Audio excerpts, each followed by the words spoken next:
Joining me now from Exeter is the founder and chairman of the JD Wetherspoon pub chain and prominent Brexiteer, Tim Martin. He thinks his concerns are more smoke than substance. Tim, very good evening to you. Nice to see you there. So you think Theresa May really has nothing to worry about at all here?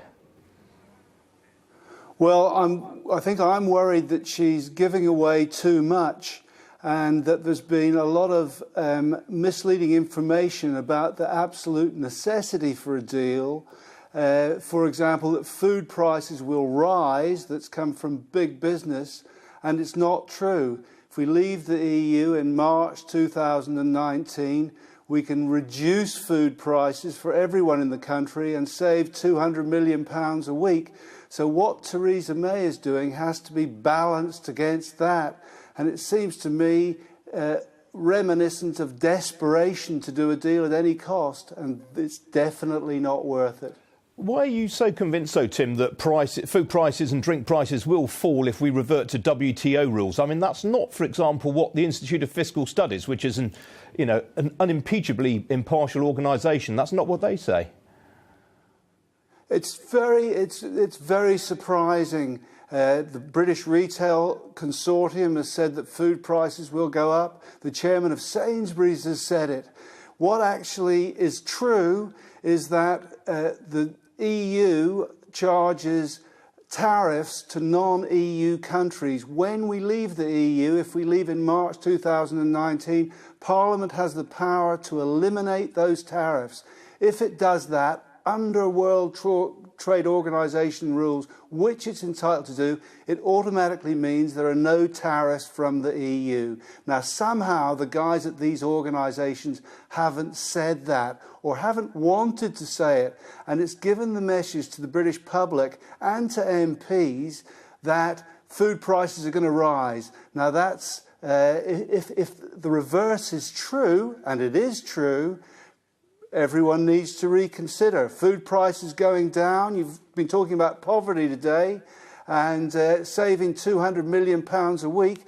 £200 million a week is enough to give the 700,000 people you're going to be talking about later in your programme who are beneath the poverty line, £15,000 per annum each.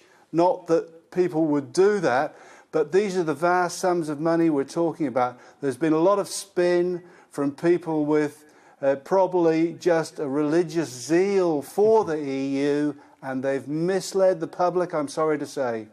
Yeah. But Tim, isn't it the case? I mean, the fact that the pound has fallen so much against both the dollar and the euro since the referendum means that any gains that one might see from leaving the EU in terms of tariffs coming down, as you suggest, are completely negated by the weakness in sterling.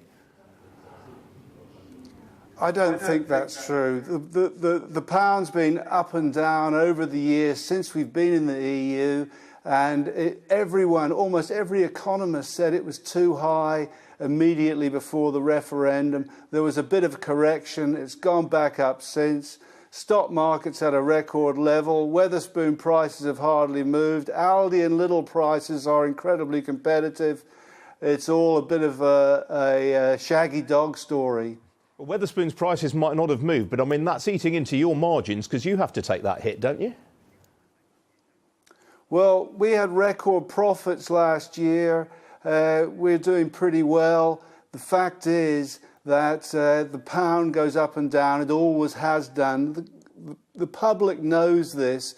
It's not axiomatic that if you stay in the EU, you've got a high currency. And a high currency is exactly what has stuffed Greece, Spain, etc., which have had to live with the euro. So the automatic stabiliser of the currency is working very well in the UK, and we've nothing to worry about with a floating pound.